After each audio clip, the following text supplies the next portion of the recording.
பிலிப்பியர் 4வது அதிகாரம் 19வது வசனம். என் தேவன் தம்முடைய ஐஸ்வர்யத்தின்படி உங்கள் குறைவை எல்லாம் கிறிஸ்து இயேசுவுக்குள் மகிமையிலே நிறைவாக்குவார். ஆமென். ஆண்டவராகிய இயேசுவினுடைய நாமம் மகிமைப்படுவதாக. கர்த்தரை தெய்வமாக கொண்ட ஜனம் பாக்கியம் உள்ளது. அல்லேலூயா.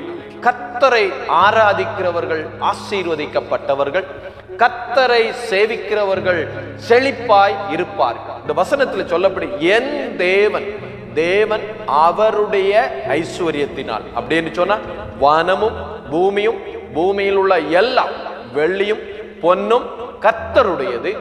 அவர் நம்மை என்ன செய்கிறாரா? நம்முடைய குறைவை எல்லாம் கிறிஸ்து இயேசுவுக்குள் மகிமையிலே நிறைவாக்குவார். உங்கள் குறைவை எல்லாம் நிறைவாக்குவார். இந்த வசனத்தை சொல்லி ஆண்டவருடைய பாதத்துல உங்களை ஒப்பு கொடுத்து, ஆண்டவரே என்னுடைய குறைவு எல்லாம் நீங்க நிறைவாக்குகிறவர் என்று சொல்லி ஆண்டவருடைய இந்த வசனத்தை திரும்ப திரும்ப சொல்லி அவருடைய நாமத்தை நீங்க மகிமைப்படுத்துங்க. அவருடைய ஐஸ்வர்யத்தின்படி, அவருடைய ஐஸ்வர்யத்தினால் உங்கள் குறைவு எல்லாம் நிறைவாக்கப்படும்.